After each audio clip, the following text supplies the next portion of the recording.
It was 6:58 a.m. when I walked into that cold, windowless conference room. 2 minutes early, just like always. Except this time, my instincts were screaming. Something was wrong. The room was too quiet, too clean. Only one chair was pulled out on my side of the table. The other, occupied by Dr. Mason Keller, head of regulatory operations, sipping coffee like it was just another Tuesday. He didn't even look up. Just said, "Close the door, Elena." I did. Then came the sentence I still hear in my sleep. "You're done here, Elena. Nobody's going to miss you." My breath caught. He leaned in, resting one elbow on the folder in front of him, my name in bold on the cover. "Every error, every flaw, I've kept track. This review will be thorough." I didn't flinch. I couldn't. Not when I knew what that folder didn't show. Suddenly, footsteps. 3 of them. The door opened behind me. Mason froze. Janessa Ward from HR walked in, flanked by 2 security officers. She didn't look at him. She looked straight at me. Walked over. Placed a sealed envelope in front of me. "Elena," she said softly. "Open it."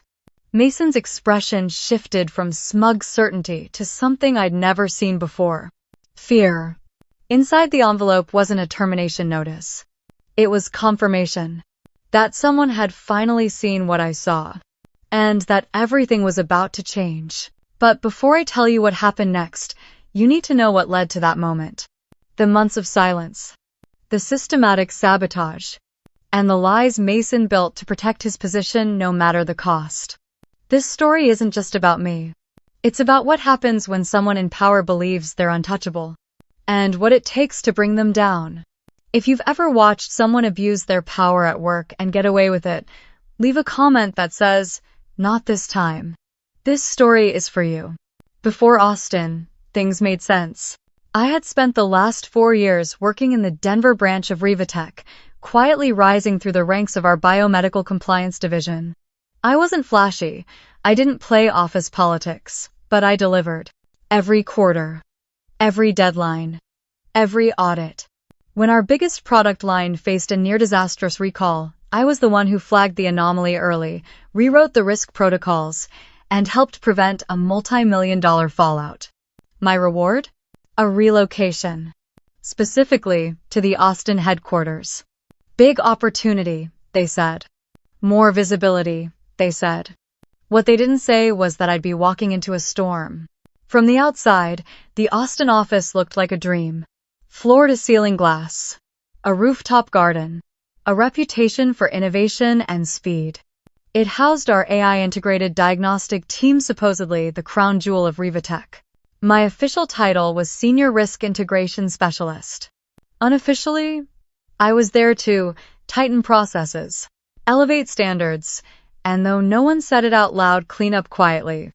On my first day, the team welcomed me with polite smiles and coffee that tasted like diplomacy. Lauren, the QA lead, showed me around. Friendly, but cautious. Jay, the systems analyst, nodded but rarely spoke. Fiona, data science lead, made it clear from the start that she kept to herself. I didn't mind. I wasn't here to make friends. I was here to work. Then I met him. Dr. Mason Keller, Director of Regulatory Operations. Ivy League pedigree. Over a decade at Rivatech. And a LinkedIn page filled with glowing buzzwords like transformational leader and process visionary. He greeted me with a handshake that lasted a beat too long. "So you're the rising star from Denver," he said, his voice smooth, his smile tight. "Guess we'll see if the hype holds up." It sounded like a joke. It wasn't. For the first 2 weeks, things were mostly fine. I learned their systems. Saturday in on team meetings, got a sense of the workflow.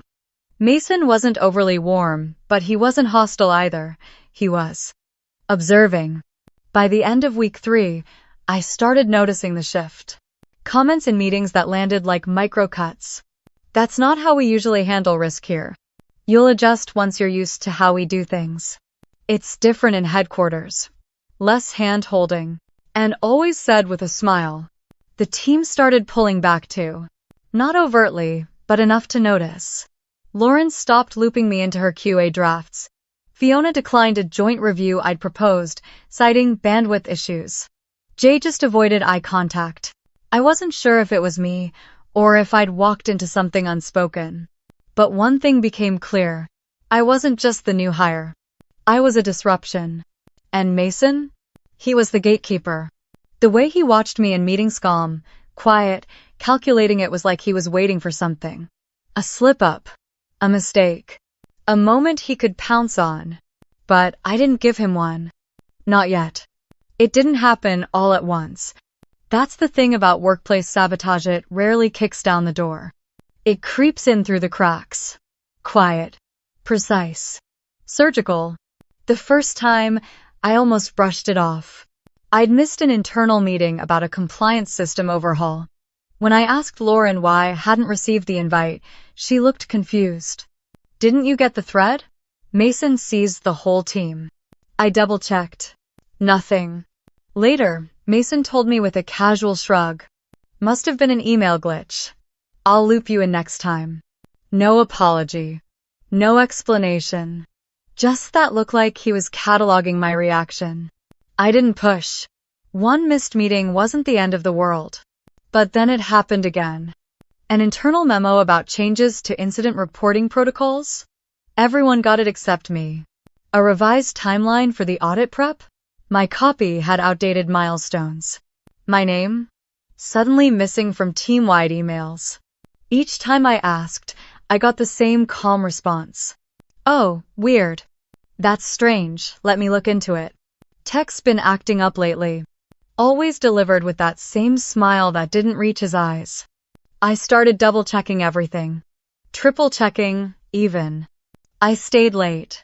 Rewrote summaries. Created backup folders. But, somehow, something always slipped. A data source mislabeled in a shared dashboard. A cross-functional invite that accidentally went to a different Elena from corporate. A client feedback form that I'd submitted suddenly credited to Fiona. I brought it up once. Casually. Carefully. Hey Mason, I've noticed a few odd miscommunications lately. Emails. Shared files. Some stuff's been misdirected. He nodded. This is a fast-paced environment, Elena. Some people struggle with that at first, especially if they're used to smaller branches. End of. It wasn't what he said that stuck with me. It was how he said it, low, slow, and just loud enough for Jay and Lauren to overhear. Subtle. Calculated. I started sensing it in the team, too. Jay would pause before speaking to me, like weighing risk. Lauren stopped offering feedback and only replied with clipped, one-line responses. Fiona never joined a one-on-one again. At first, I wondered if I was imagining it. Maybe I was too sensitive. Maybe I was being paranoid. But that's what silent sabotage does, it makes you question your own footing. You don't fall, you slide. A little at a time, until the floor's gone beneath you and you don't even know when it happened. And Mason? He never raised his voice. He never documented a complaint. But he was always there. Watching, steering, isolating. I started tracking everything: timestamps, calendar invites, forwarded messages. Not because I had a plan. Not yet. But because something inside me whispered.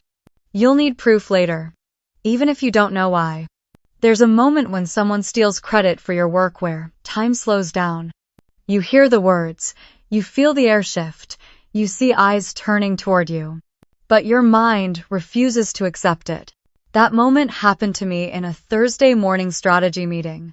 I had spent the past week developing a new risk flagging protocol and efficiency model that used historical trend analysis and real-time alerts to identify patient safety gaps before escalation. It wasn't just theoretical. I had mapped it into our system, tested it, built the report. It worked. I presented it to the team with clear visuals, implementation steps, and potential ROI. 3 minutes in, Mason interrupted. Actually, that framework's based on Lauren's outline from Q3, isn't it? Silence. Lauren looked confused. I looked stunned. Wasn't aware there was a Q3 version of this, I said carefully. Happy to compare notes, of course, but I developed this independently. Mason smiled. Let's move on, we can circle back later. We never did. After the meeting, I checked the archives. There was no Q3 framework, nothing even close. I didn't say anything. Not yet. But that moment marked a shift not just in Mason's tactics, but in how I saw the game he was playing. Gaslighting. Deliberate distortion of reality. Not to win arguments, but to control perception. To isolate, to erode trust in yourself. He started doing it everywhere. When I reported discrepancies in our audit logs, he called it statistical noise. When I flagged that a supplier's testing data looked off, he said I was seeing patterns that weren't there. Oh, when I suggested we halt a diagnostic model deployment until QA finished the full regression sweep, he waved it off as overkill. You're still thinking like Denver, he told me once. We move faster here.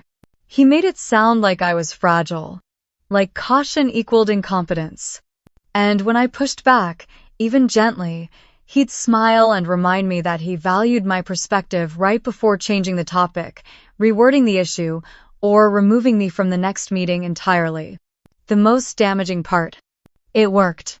Not completely, not forever. But enough to make me doubt myself. I started rereading emails multiple times before replying. I second-guessed my tone, my approach, even my memory of conversations. I asked Jay once offhandedly whether he remembered me suggesting the Phase 2 checklist consolidation. He hesitated, then said, I thought that came from Mason? It didn't. But now, I wasn't sure who else thought it did. That's the danger of gaslighting. It doesn't just warp how others see you. It warps how you see you. And Mason? He was a master of it. He didn't raise red flags. He planted doubts. Quietly, consistently. He built a version of me that was unstable, overly cautious, and professionally shocking, then used it as the lens through which others saw everything I did. And the worst part? He made me wonder if he was right. It happened on a Tuesday afternoon. I remember, because the air in the office felt unusually still. No background chatter. No hallway laughter. Just this tension that clung to everything, like the calm before a storm. That morning, our internal QA system had flagged anomalies in a newly deployed diagnostic tool and AI algorithm designed to assist in early-stage cancer detection. It was our pride and joy. Sleek, fast, scalable. And now? It was flagging false positives at an alarming rate. The kind that could terrify patients, trigger unnecessary tests, even lead to invasive procedures. I didn't panic. I did what I was trained to do. I pulled the raw data. I ran comparison models. I triple-checked logs. It wasn't user error. It wasn't a glitch. It was a systemic flaw. The model had been fast-tracked. Oversight had been rushed. The safeguards we should have had in place weren't there. And worse? The QA sign-off had been overridden. By Mason. I walked into his office that afternoon with a printed summary in hand. Short, clear, backed by numbers. I didn't accuse. I didn't speculate. I just laid out the facts. The diagnostic tool is showing a 14% spike in false positives across 3 test groups, I told him. I believe we need to pause deployment and run a full audit. He didn't look up from his laptop. We've seen fluctuation before. Not like this. This is pattern-based. It's consistent and statistically significant. He sighed, leaned back, finally meeting my eyes. Do you understand what pausing that rollout would mean? I do, I said, steady. But I also understand what it could mean if we don't. There was a long silence. Then, the smile. That perfectly rehearsed, perfectly empty smile. You're being dramatic, Elena.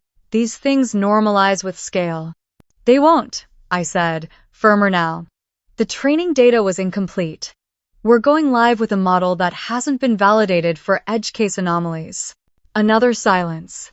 Then he stood, walked slowly to the window, looked out over the skyline like he was composing a speech. You know, I used to think you had potential, he said quietly, but potential only matters when it aligns with vision. He turned, eyes cold. If you insist on continuing down this disruptive path, we'll need to have a serious conversation about your role here. There it was, the line in the sand. A threat, spoken calmly, dressed up like feedback. My chest tightened, but not from fear, from clarity. This wasn't about a difference in approach. This wasn't a miscommunication. This was a man willing to put his ego, his metrics, and his bonus above real human lives. And now, he expected me to be complicit. I walked out of his office without another word. But I knew what I had to do next. Not for revenge. Not even to protect my job. But because if I didn't act, someone else would get hurt. And this time, I wasn't going to second-guess that instinct. I didn't sleep that night. Not because I was scared, but because I finally knew what I needed to do. For months, my instincts had been whispering that something wasn't right. That the isolation, the inconsistencies, the quiet erasure of my voice, it wasn't just about me. It was deliberate, calculated. But now, after that conversation with Mason, instinct wasn't enough. I needed a plan. So I made one. I started by organizing everything I'd already saved: emails, meeting notes, project timelines, anything that showed how decisions were made, or more often, how they were manipulated after the fact. I found versions of reports where risk data had been altered, cleaned up with softer language that downplayed real issues. I compared sign-off timestamps, cross-referenced Slack logs. Each file felt like a puzzle piece sliding into place. Next came the documentation no one expected I'd kept. I had recordings only from meetings where our company policy allowed it. I'd hit record more than once when I felt something was off, not knowing if I'd ever need it.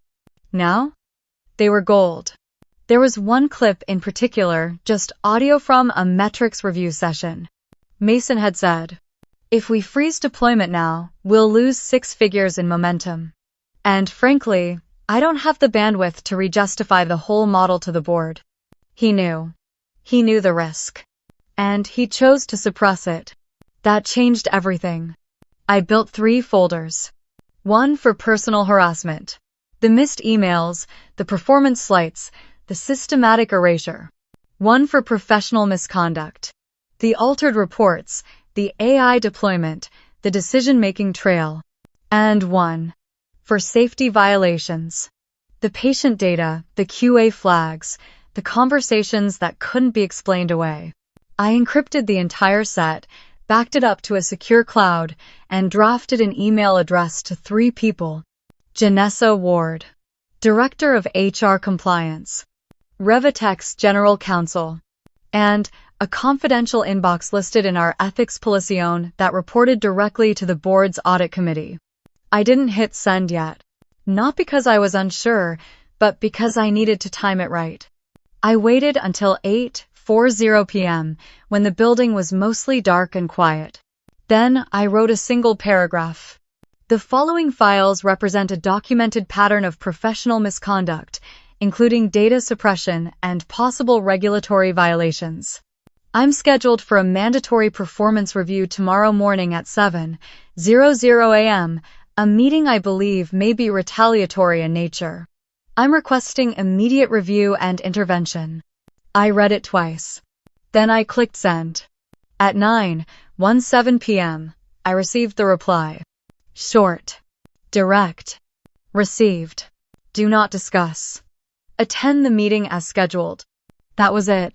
I sat there in the dim light of my kitchen, laptop humming beside me, knowing everything had changed. And yet, nothing had happened. Not yet. So I did one more thing. I printed my resume, packed a small bag with my personal items, and laid out my blazer just in case I'd be walking out for the last time. Because tomorrow, whether they believed me or not, I was done playing quiet. The building was almost silent that morning. I parked 2 blocks away, walked in through the side entrance, and took the stairs instead of the elevator. I wasn't being paranoid, I just didn't want to feel watched. Not today. The hallway lights were still warming up when I reached the 3rd floor. It was 6:52 a.m. I stood outside conference room C, the one they always used for closed-door reviews. Same gray walls. Same too-thin carpet. Same flickering overhead light in the far corner, the kind of place where careers ended quietly. The door was already cracked open. Inside, Mason sat alone at the table, posture relaxed, hands folded neatly over a folder. My name was printed on the front in all caps. He didn't say hello. Didn't ask how I was doing. Just looked up, smiled, and said, "Close the door, Elena." I did. Then he leaned forward slightly and tapped the folder. "We both know how this ends," he said. "But don't worry, we'll keep it clean. You'll have a chance to resign gracefully." I didn't answer. I didn't even sit down. Because the door opened again. This time, it wasn't dramatic. No yelling. No gasps. Just the soft footfall of heels and the crisp shuffle of papers. Janessa Ward stepped inside. Behind her, two members of the security team, neither in uniform, but unmistakably present. Mason's smile faltered. "Is this necessary?" he asked, glancing between them. Janessa didn't respond. She turned to me instead and placed a sealed envelope on the table. "Elena," she said calmly, "please open this." I broke the seal with steady hands. Inside was a letter from the board's audit committee, acknowledging receipt of my submitted materials, confirming an active investigation, and notifying me of my temporary reassignment effective immediately to a special compliance review team reporting directly to the executive office. Mason stood up so fast his chair rolled backward and hit the wall. "This is absurd.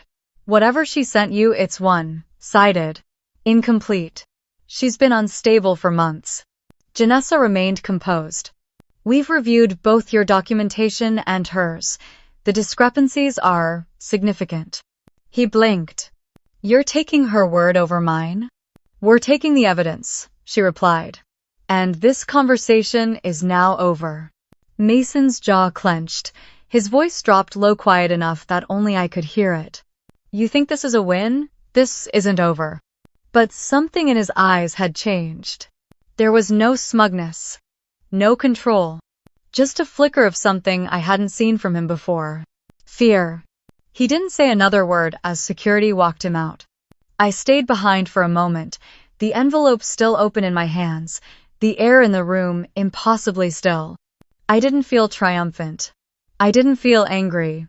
I felt calm. Not because it was over, but because for the first time I knew I wasn't alone anymore. If you've ever chosen to speak up, even when it's scared you drop a dove icon in the comments, let someone else know that courage doesn't have to be loud to be powerful.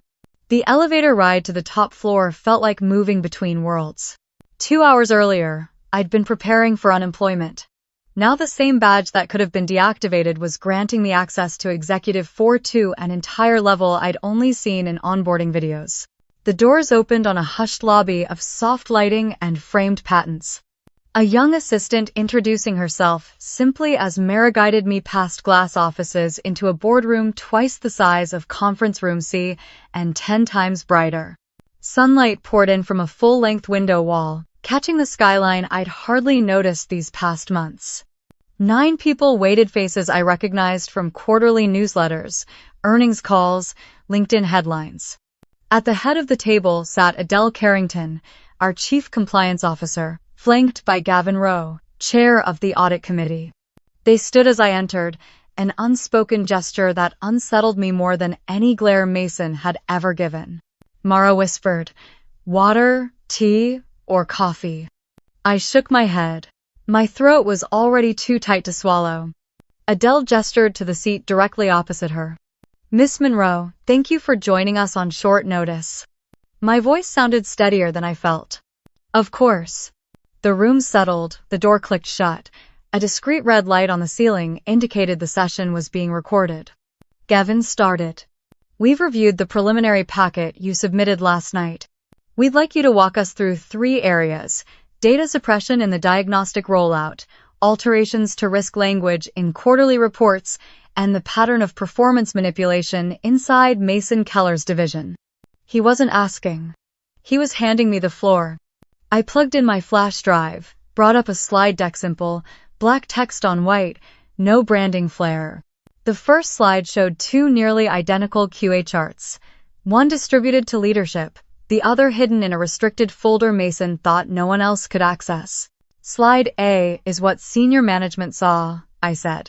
Slide B is the unedited data captured 2 days earlier before language was softened and thresholds were shifted to hide outliers. No one interrupted. I advanced to the next slide, this one an email chain. Here, Mr. Keller overrides a mandatory regression test. You'll notice he cites an executive directive, yet there's no record of any such directive in the decision log. Adele leaned forward, expression unreadable. I kept going, false positive heat maps, Slack excerpts, side-by-side policy violations. Each piece landed like a stone in water, small ripples marking how deep this could go. 20 minutes in, Gavin held up a hand. Miss Monroe, would you clarify how these manipulated metrics link to personal gain? I clicked to a compensation summary. Departmental improvement bonuses. By driving out high performers and resetting baselines, year-over-year metrics appeared to rise sharply. Mr. Keller received a performance bonus of roughly $82,000 in the last cycle alone. A quiet exhale spread across the table, a shock, more grim confirmation. Finally, Adele spoke, her tone precise. In your estimation, does the diagnostic tool as currently deployed present a patient safety risk? Yes, I said, no waiver. The false positive rate is high enough to trigger unnecessary biopsies. If regulators audit the raw data, they'll ask why we launched without full validation. Silence. Then Adele closed her notebook and folded her hands. Miss Monroe, effective immediately, you're seconded to a special oversight team reporting directly to this committee. You will have full data access and resources. Your first task is to prepare a briefing for the FDA liaison by Friday. It wasn't a question, it was an assignment. I should have felt relief or pride. What I felt was responsibility, heavy and electrifying at once. Understood, I replied. As the meeting adjourned, board members filed past with polite nods. No small talk, no congratulations, only the weight of what came next. Mara walked me to a temporary office overlooking the river. If you need anything, she said, handing me a badge with updated clearance. Call extension 7714. I closed the door behind her and finally allowed myself a breath. Mason's threat still echoed. This isn't over. He was right, in a way. It wasn't. The difference now was simple. He was no longer the one setting the terms. And for the first time since stepping into the Austin headquarters, I didn't flinch at what tomorrow might bring. At first, we thought we were just dealing with manipulated reports and a single executive willing to bury data. We were wrong. 2 days after the executive meeting, I sat in a secure room with Gavin Rowe and Adele Carrington, combing through mirrored drives pulled from Mason Keller's company laptop. Our legal team had obtained access by emergency order justified by the severity of what I'd uncovered. There were folders we expected. Project plans, email chains, performance evaluations. But then we found the real one hidden under a folder labeled Archived Reorg Proposals. That was the moment I knew. He hadn't been acting alone. The hidden directory held 2 main folders. One was labeled Delta Talent. The other, Cycle Control. Delta Talent was a list. A spreadsheet of employees, some current, most former, with ratings in categories like project visibility, influence risk, and retention vulnerability. Many of the names were familiar. Colleagues who had either been pushed out quietly or who resigned under unclear circumstances. Each name had annotations. Too sharp, watch timing. Redirect to side project. Make case for low engagement. One row chilled me. J. Ellis, phase out Q2, start PIP language March. PIP. Performance Improvement Plan. I remembered how Jay's presence had changed lately. How quiet he'd become. How uncertain. Mason wasn't just reacting to perceived threats. He had a system. He preemptively identified high-potential employees, created friction, restructured responsibilities, then initiated quiet reputation erosion on missed email, one altered summary at a time. It was surgical. The second folder cycle control was worse. It tracked KPIs across 4 quarters, not by department, but by employee exit timing. He used underperformance as a strategy. By driving strong employees out early in the year, Mason created a performance dip, then filled vacancies with junior staff, set easier benchmarks, and let the numbers rise. The result?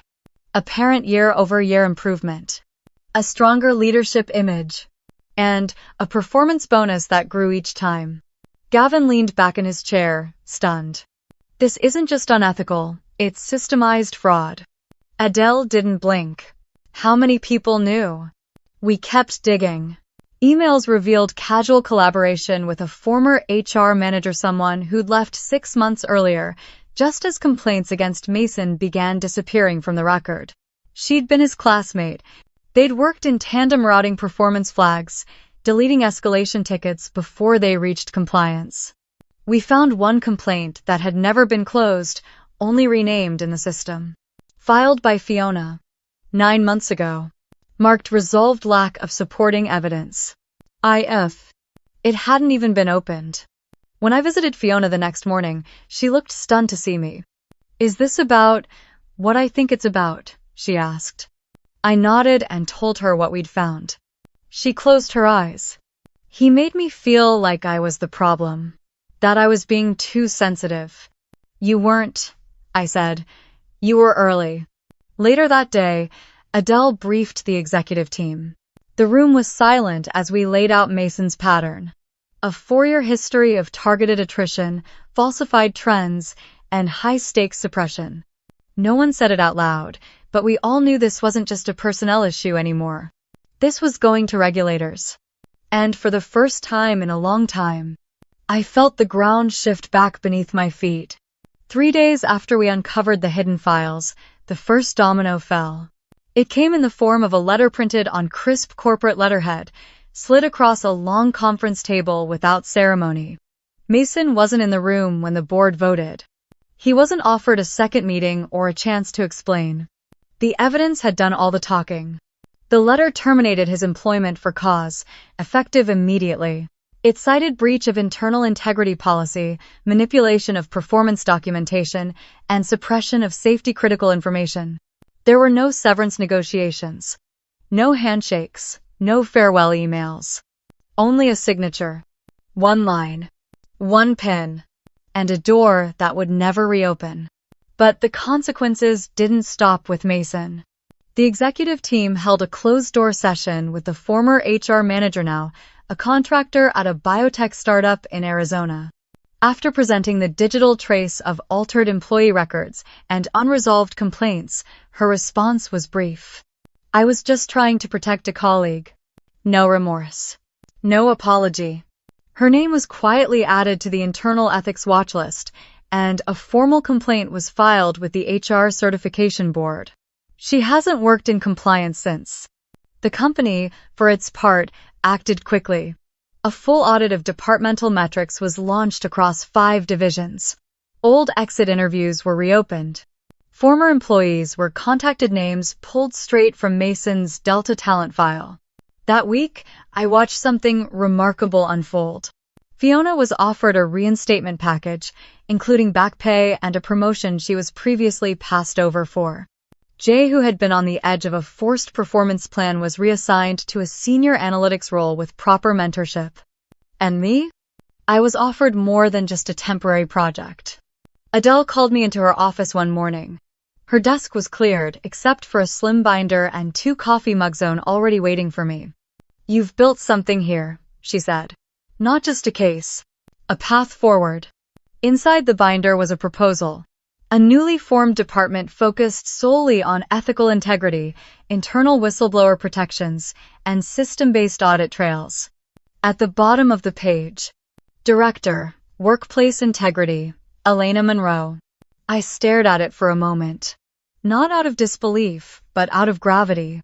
I thought about the nights I'd gone home wondering if I was imagining everything. The meetings I'd been left out of. The reports I'd rewritten in silence. The data no one else wanted to see. And now, here it was, something that could prevent all of it from happening again. "You're sure?" I asked. Adele didn't hesitate. "We need someone who won't look away." "You didn't." I signed it. Not for recognition. Not even for career advancement. I signed it for every person who ever sat in a conference room like that one and thought, no one's coming to help me. If you believe that justice begins with truth, share this story.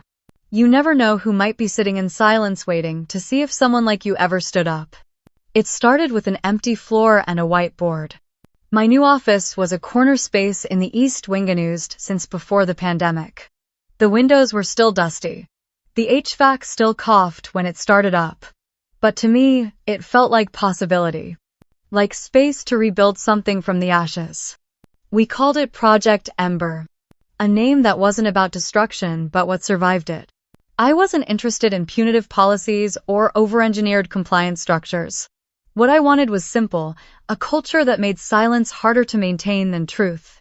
My first move was to dismantle the old anonymous feedback box, the kind where complaints went to a generic inbox and disappeared into the void. Instead, I launched a tiered reporting system with 3 distinct paths: confidential advisory, peer mediation, and formal escalation. Employees could choose their level of engagement without fear of losing control of their own narrative. I worked with legal to create a document trail protocol so, if someone raised concerns, they'd have a time-stamped record to follow. No more stories getting lost in transition. No more gaslighting buried under performance reviews. I met with every department head personally.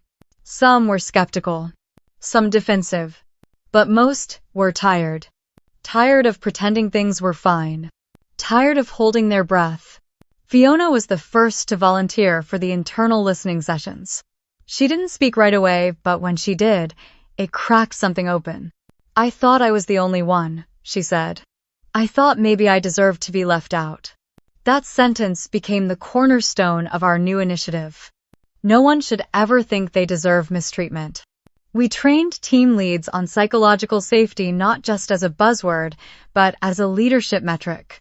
We rewrote exit interview questions to capture patterns. We added a quarterly voice health check that asked not, "How happy are you?" but, "Do you feel heard?" And the answers? They weren't always easy to read, but they were honest, which meant we were finally measuring the right thing. Then came the invitations. Emails trickled in from former employees, people who had been part of Delta Talent, but left before Mason's collapse. Some wanted closure. Some wanted to know if it was safe to come back. I told each one the same thing. "We're not asking you to forget. We're building something new because you remembered." One of them was Jay. He returned in a new role, senior systems auditor, reporting directly to my team. His first audit, the performance tracking system Mason once weaponized.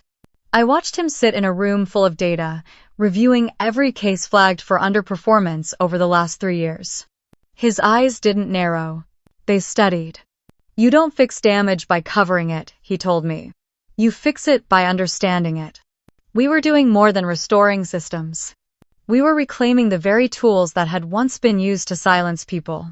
By the end of the quarter, 2 other companies reached out to inquire about our new model. Not because we were perfect, but because we were transparent. And that's what fire does. It consumes what's rotten. But it also clears the ground for what's strong enough to grow again. It was 6 months to the day since that 7:00 a.m. meeting. I was standing backstage at the National Ethics in Tech conference, holding a wireless clicker and a glass of water I hadn't touched. The theme of the event was restoring trust in systems. Fitting, I thought, because that's exactly what this journey had taught me. When they called my name, I stepped into the spotlight. The presentation was short, clean. No dramatic retellings. No names. Just what happened, how we responded, and what we built afterward. At the end, someone in the audience asked, "Do you feel satisfied with how it all turned out? With what happened to him?" The room went quiet. Even the lights seemed to dim just a little. I thought about it, really thought. About Mason. About the letter that ended his career. About the industry ban that followed. About the job offer he lost when the findings became public record. I thought about the damage he caused. The people he isolated. The careers he derailed. The trust he broke. And then I thought about what came after. The rebuilt systems. The reinstated employees. The colleagues who finally spoke up. The new hires who would never have to live in that shadow. So I answered honestly. Justice and revenge aren't the same thing. I didn't want him to suffer. I wanted protection for myself and for the people who'd come after me. I didn't need him to fall. I needed the structure that let him rise that way to collapse. The audience was still. Then someone started clapping. Others followed. But it wasn't applause that stuck with me. It was what happened after. A woman, maybe mid-30s, conference badge flipped backward, approached me near the side exit. She didn't give her name. She just said, "I've been documenting everything in my department for months. Hearing your story makes me feel less crazy." In Jen. Then she added, "It's not just him, it's how they let him operate." I nodded, because I understood. We always focus on the person, the villain, the abuser, the name we can assign the blame to. It's easier that way. Cleaner. But it's rarely just one person. It's the silence around them. The systems that reward compliance over confrontation. The structure that protects power even when that power is misused. And that was the real win. Not the firing. Not the title. But the fact that people had begun to speak, to document, to resist. And not just in my company. In others too. Today, our workplace integrity program has been adopted by 2 partner firms and is under review at 3 more. We've helped review 23 employee cases, reopened 7 exit investigations, and trained over 200 managers in early conflict detection. Not to punish, but to prevent. I used to think courage was loud, that it looked like confrontation or protest or speeches from a stage. Now I know it can also be quiet, measured, documented, backed up and time-stamped. Justice doesn't come from being the loudest voice in the room. It comes from being the one who refuses to look away when silence would be easier. And if there's one thing I want people to take away from this story, it's this. The system is only broken until someone insists it be rebuilt. And sometimes, that someone is you.